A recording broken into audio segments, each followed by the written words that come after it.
Hello students, welcome to my YouTube channel commerce classes by Vishal sir. आप सभी का मेरे यूट्यूब चैनल पे एक बार फिर से हार्दिक स्वागत है।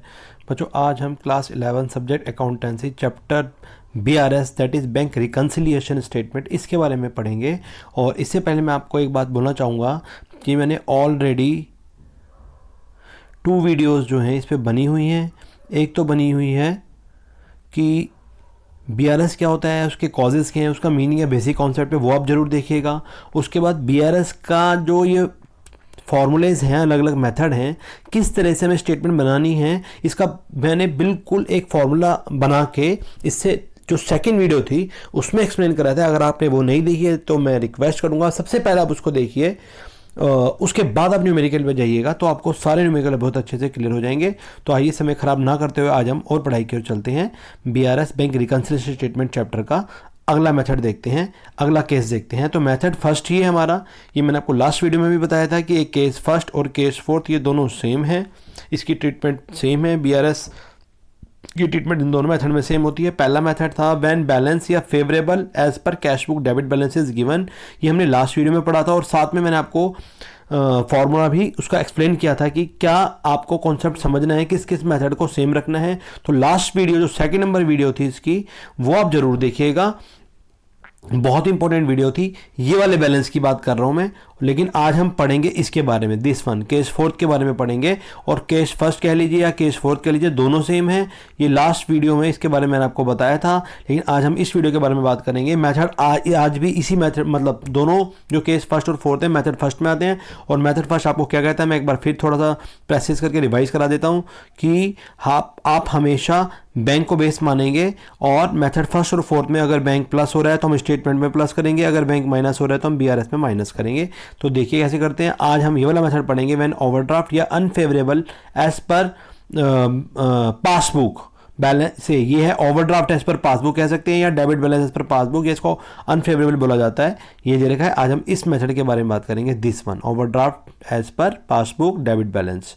ठीक है, ट्रीटमेंट दोनों का सेम है, दोनों मेथड सेम है। फर्स्ट और केस, दोनों केस फर्स्ट और केस फोर्थ सेम है, मेथड फर्स्ट अप्लाई होता है इसमें। तो देखिए आज इसकी बात करते हैं। क्वेश्चन देखिए क्या कह रहे हैं, न्यूमेरिकल, ये इलस्ट्रेशन 19 है, आपकी टीएस लेवल बुक की ही है। तो मैंने चारों मेथड की एक लिए, आप अच्छे से देखें, आपको सारी बात बहुत अच्छे से क्लियर होने वाली है। लेकिन इससे पहले लास्ट वीडियो जरूर देख लेना, तब ज़्यादा अच्छी क्लियर होगी। तो पढ़ते हैं। Following information has been given by Rajendra, एक राजेंद्र है, उसने इन्फॉर्मेशन दे रखी है। Prepare a BRS as on 31 March 2019 showing balance as per cash book. तो आपको वो बीआरएस बनानी है जो कि कैश बुक का बैलेंस शो करे। आंसर हमारा ये आना चाहिए। तो सबसे पहले दे रखा है debit balance shown by the bank statement, it means passbook. इसका मतलब क्या हुआ, पासबुक। तो पासबुक का डेबिट बैलेंस आपको दे रखा है, that is overdraft as per passbook. तो देखिए इसको कैसे करेंगे, ये इसका सॉल्यूशन है, ये रहा। आप बीआरएस बना रहे हैं एज ऑन 31 मार्च 2019, ये पर्टिकुलर्स हो गया, ये अमाउंट डिटेल्स और ये अमाउंट। तो आप यहाँ लिखेंगे overdraft balance as per bank statement या पासबुक, एक ही बात है। इसे पासबुक भी लिख सकते थे आप। और हमेशा कोई सा भी मेथड हो, जो तरीका मैंने आपको बता रखा, आप मेन कॉलम यहाँ लिखेंगे। ओवरड्राफ्ट का बैलेंस एक्चुअली माइनस माना जाता है, बट आप ओवरड्राफ्ट लिखेंगे, माइनस लिखने की जरूरत नहीं है। तो ये बैलेंस दे रखा है आपको ओवरड्राफ्ट एज पर पासबुक। और इसे जो पहले लास्ट वीडियो बताई थी वो था balance as per cash book. दोनों ही डेबिट बैलेंस है, ये पासबुक का डेबिट बैलेंस ओवरड्राफ्ट होता है, कैश बुक का डेबिट बैलेंस बैलेंस होता है। तो ये बैलेंस आपको ओरिजिनली दे रखा है। अब क्या क्या प्लस क्या क्या माइनस करना है देखिए, देखते हैं। अब एंट्री नंबर सेकंड पढ़ते हैं हम। Checks of ₹21,600 were issued in the last week of the March. बस आपको ये बात ध्यान रखनी है कि जो भी इफेक्ट 31 मार्च 2019 तक हमारी बीआरएस पे पड़ रहा है, वही आपको बैंक स्टेटमेंट पे पड़ रहा है, वही बीआरएस में शो करना है। तो हमें देखना है कि 31 मार्च 2019 तक बैंक पे क्या इफेक्ट पड़ रहा है हर एंट्री का। अगर बैंक प्लस है तो हम भी प्लस करेंगे, ठीक है। अगर बैंक की पासबुक पे, तो बीआरएस में हम भी क्या करेंगे, प्लस करेंगे। अगर बैंक माइनस है तो हम माइनस करेंगे। ये मोटी सी बात होता है। तो मीन सेम ट्रीटमेंट अप्लाई होता है फर्स्ट मेथड में, जो कि केस फर्स्ट और फोर्थ है। तो हम पढ़ते हैं अब सेकंड एंट्री क्या कह रहा है। चेक इशूड करे 21,600 के लास्ट वीक में मार्च के, but only cheques of ₹14,000 presented for payment up to 31 March 2019। लिखा नहीं है, इसका सेंस आ रही है। हमने इतने के चेक दिए पार्टीज को, ठीक है, जिसमें से 14,800 के प्रेजेंट हो पाए, बाकी प्रेजेंट नहीं हो पाए। तो बाकी का डिफरेंस ले लीजिए, इसमें से इसको घटा दीजिए। तो इसका डिफरेंस कितना आएगा, देखिए कितना डिफरेंस आता है इसका। इसका डिफरेंस आएगा check issued but not presented format 6,800। किस किस अमाउंट का, 21,600 और 14,800, दिस वन। जब इसको आप लेस करेंगे तो कितना आएगा बैलेंस, इसका बैलेंस आएगा ये। तो check issued but not presented for payment, ये ऐड होगा आपका। इसका रीजन भी सुन लीजिए क्यों ऐड होगा। हमने चेक इशूड करे लेकिन ये प्रेजेंट नहीं हो पाए। प्रेजेंट का मतलब जब बैंक में ही नहीं पहुंचे तो बैंक का बैलेंस क्या है, जब पहुंचे नहीं तो बैंक ने क्या कर रखा है, बैंक का बैलेंस प्लस है, क्योंकि हमने कुछ चेक 21,800 जो पीछे बोल रहा था, इतने चेक पार्टी को दिए हमने, ठीक है, 21,600 के। क्या कह रहा है वो, 21,600 के चेक हमने पार्टीज को दिए, जिसमें से कितने के चेक कह रहा है वो ये कह रहा है 14,800 के चेक, इतने के चेक हमने पार्टी को दिए, इतने के चेक प्रेजेंट हो गए। जो प्रेजेंट हो गए तो बात खत्म हो गई। जो प्रेजेंट नहीं हो पाए, इसका मतलब हमने जैसे ही चेक दिया होगा कैश बुक में, हमने लिख दिया होगा 21,600 से कैश बुक को हमने क्या कर दिया होगा, माइनस, कि हमने चेक दे दिए। लेकिन बैंक ने कितने को माइनस किया, बैंक में जो प्रेजेंट हो पाए, चेक प्रेजेंट हो पाए 14,800 के, तो बैंक ने इनको तो माइनस किया, बाकी से बैंक प्लस है, तो डिफरेंस से बैंक प्लस है। बैंक प्लस है तो हम भी प्लस करेंगे इसे। तो क्या होगा, check issued but not presented for payment, ये एंट्री 6800 से प्लस हो जाएगी, क्योंकि ये बैंक प्लस है इसमें इतने अमाउंट से, क्योंकि वो चेक प्रेजेंट नहीं हुआ तो बैंक का बैलेंस बढ़ा हुआ है। बैंक ने पेमेंट तब करेगा जब वो चेक प्रेजेंट करेगा, तो हम भी इसे प्लस करेंगे। तो बैंक पे क्या इफेक्ट पड़ा इसका, प्लस, तो हम BRS में इसको प्लस करेंगे। ये फर्स्ट और फोर्थ जो हम केस पढ़ रहे हैं, केस फोर्थ है ये, ओवरड्राफ्ट एज पर पासबुक। तो जो भी बैंक करता है हम सेम वही करते हैं। नेक्स्ट देखिए आगे कह रहा है थर्ड, चेक ऑफ रुपीज, इतने रुपीज के चेक हमने प्रेजेंट किए बैंक में, हमें किसी पार्टी ने दिए, हमने बैंक में डिपॉजिट किया, प्रेजेंट किया, एक ही बात है। Out of them a cheque of rupees 4,800 was credited in the first week of April. आप बात को ध्यान से समझने की कोशिश कीजिएगा। हमने इतने के चेक बैंक में जमा कराए या प्रेजेंट करे, एक ही बात है, लेकिन उसमें से एक चेक था जो कि जाके अप्रैल में क्रेडिट हुआ। क्रेडिट का मतलब प्लस, बैंक ने अप्रैल में प्लस करा, तो ये चेक जो अप्रैल में प्लस करा, इसका मतलब 31 मार्च 2019 तक प्लस नहीं हो पाया क्योंकि अप्रैल में हुआ है। लेकिन हमें इफेक्ट देखना है BRS का 31 मार्च 2019 तक। इट मीन 31 मार्च 2019 तक ये वाला जो चेक था ये माइनस था, इसका बैलेंस माइनस था। तो बैंक माइनस है तो हम भी इसे माइनस ही करेंगे। ध्यान से देखिए, ये माइनस का रखा होगा, check deposited but not collected 4,200, तो ये माइनस होगा क्योंकि बैंक माइनस तो हम भी माइनस। बैंक का बैलेंस में माइनस है क्योंकि अप्रैल में जाके चेक जमा हुआ है, मीन्स जमा हुआ है, ठीक है। 31 मार्च तक नहीं हो पाया, हमें 31 मार्च तक का इफेक्ट देखना, तो बैंक माइनस तो हम भी माइनस। ओके, 31 मार्च तक बैंक माइनस है, हम भी माइनस रहेंगे।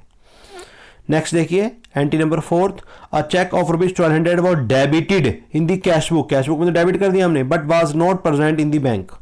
एक चेक जब कैश बुक में प्लस डेबिट होता है इसका मतलब प्लस होता है। एक चेक हमने कैश बुक में एंट्री लिख दी, आ गया, लेकिन वो बैंक में प्रेजेंट नहीं हो तो बैंक तो माइनस है। हमें बैंक की पासबुक पे इफेक्ट देखना है, तो बैंक माइनस है तो हम इसे माइनस करेंगे।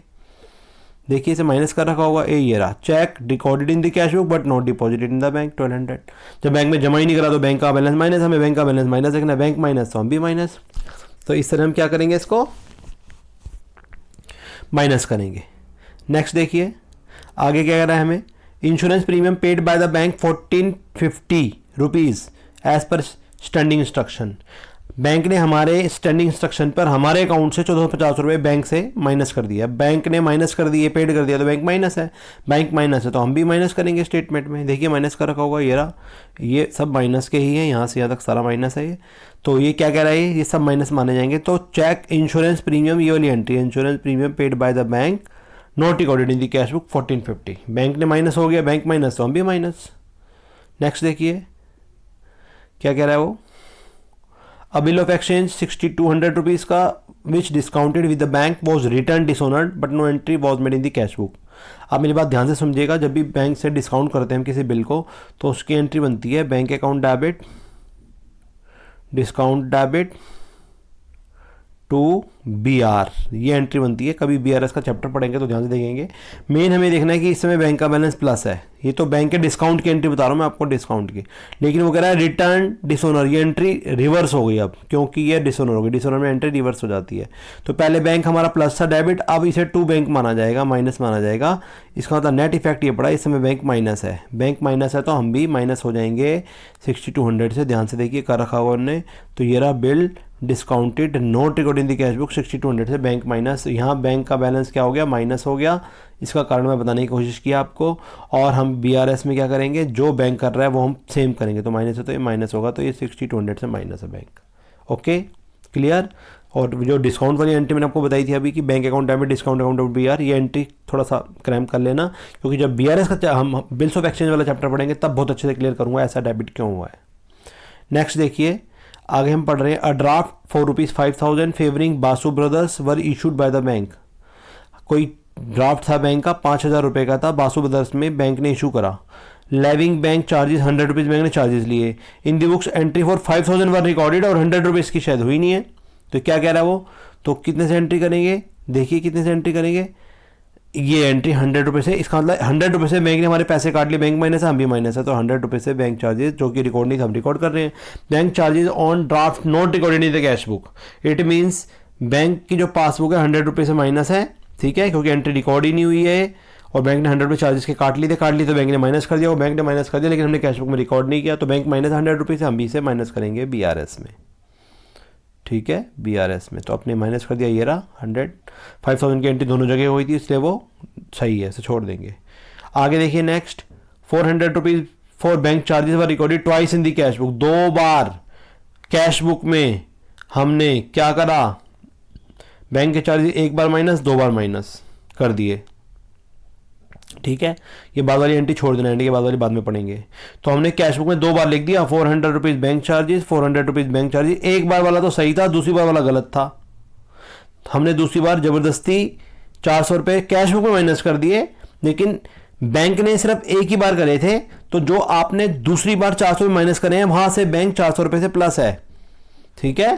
तो आप क्या करेंगे, देखिए क्या करेंगे, अब 400 रुपये से, क्योंकि बैंक प्लस है तो हम भी प्लस हो जाएंगे, ये रहा bank charges recorded twice in the cash book 400 rupees से, ठीक है। बात समझने की कोशिश कीजिएगा, कैश बुक में हमने क्या करा, 2 बार एक एंट्री करी, माइनस बैंक चार्जेस करके 400, फिर माइनस 400 रुपये 400, 2 बार माइनस करे। एक बार तो ठीक थी, उसे छोड़ दीजिए, दूसरी बार में आपने कैश बुक में माइनस करे ना, बैंक ने तो प्लस कर रखे हैं, बैंक ने तो प्लस है वो अमाउंट, तो बैंक प्लस तो हम प्लस ले, 400 रुपीज़ प्लस होंगे। हम फर्स्ट मेथड में है, केस 4th है, और वो ये कहता है बैंक प्लस तो हम प्लस, बैंक माइनस तो हम माइनस, ठीक है। अभी एंड वाली एंट्री जो रह गई थी इसे भी देखते हैं। Bank charges 350 rupees were not recorded in the cash book. Bank ने मेरे अकाउंट से 350 रुपये काटे जो कि कैश बुक में रिकॉर्ड नहीं है, तो बैंक ने काटे तो बैंक ने माइनस कर दिया होगा, बैंक माइनस तो हम माइनस, फर्स्ट मेथड में है, तो बैंक ने माइनस तो हम भी माइनस कर रहे हैं, ये 350 rupees, bank charges not recorded in the cash book 350। तो इस तरह क्या करना है आपको, ये मेन कॉलम था, प्लस प्लस वाले दोनों जोड़ दिए, ये 25,000 टोटल जोड़ के आ गया, इसके साथ माइनस वाले सारे जोड़े, इसका टोटल दिया आया, इस टोटल को माइनस कर दिया, तो 11,500 आपका आंसर आया। और ये आंसर प्लस में ही आ रहा है ऑटोमेटिकली, माइनस में आएगा तो रिवर्स इफेक्ट होता है इसका, रिवर्स लिखते हैं। तो जो भी आपका balance overdraft as per bank statement या पासबुक, इसे पासबुक भी कह सकते हैं आप, तो ये आपका बैलेंस ऑलरेडी क्वेश्चन में गिवन था। अब आप बुक चेंज करेंगे, हमने चेंज कर दी, पासबुक से कैश बुक हो जाएगी, और ओवरड्राफ्ट का ओवरड्राफ्ट रहेगा, बुक चेंज हो जाती है हमेशा, पासबुक से कैश बुक। और जो overdraft as per cash book होता है क्रेडिट बैलेंस, ही जो लिखा है, पहले डेबिट था। तो आपका ये जो आंसर है 11,500, ये आंसर आ गया। यहाँ नीचे एक बात और लिखिए, ये जो सॉल्यूशन है एक प्लस आइटम करके माइनस आइटम करके भी करते हैं, उसमें फिर ओवरड्राफ्ट है तो ये ओवरड्राफ्ट को माइनस के में शो करना पड़ेगा आपको, ठीक है। तो आप उस तरीके से भी कर सकते हैं, दोनों तरीके सही हैं। मैं आपको ये तरीका बता रहा हूँ जो जिससे मैंने आपको फॉर्मूला क्रिएट करके बताया है, एक्सप्लेन किया है, तो ये बहुत अच्छे से क्लियर हो जाएगा। तो आई होप आपको ये अच्छे से क्लियर हुआ होगा।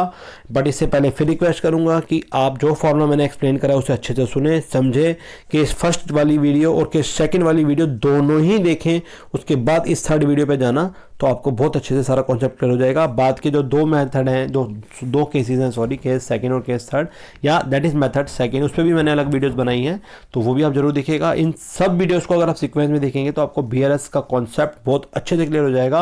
नहीं तो थोड़ा सा टेक्निकल चैप्टर है, बच्चे एंड तक कन्फ्यूज रहते हैं, कहाँ प्लस किया जाए, कहाँ माइनस किया जाए। तो मैंने एक छोटी सी कोशिश की है, अगर आपको अच्छी लगे तो उसको लाइक करें, मेरे चैनल को सब्सक्राइब करें, और पास में लगा रेड बटन को जरूर प्रेस करें, ताकि आने वाली ऐसी लेटेस्ट इन्फॉर्मेटिव वीडियो आप तक पहुँच सके। और आपकी इन्फॉर्मेशन के लिए बता दूँ, मैंने बिजनेस स्टडी में ऑलमोस्ट 5 यूनिट बन चुकी हैं आपकी, और आपके बड़े भाई बहनों के लिए तो बिजनेस स्टडी पूरी सिलेबस बन चुका है, और अकाउंट्स में भी जितनी मेरे से हो सकी मैंने बनाई है, और भी मैं जल्दी बनाऊंगा। और आपके लिए प्रोजेक्ट वर्क है क्लास 11, क्लास 12 और आर्ट इंटीग्रेशन, तीनों की मेरे चैनल पे जाके प्लेलिस्ट में चेक कर सकते हैं। इसी के साथ नई वीडियो के साथ मिलते हैं। आपका इस चैनल और इस वीडियो दोनों को देखने के लिए बहुत बहुत धन्यवाद।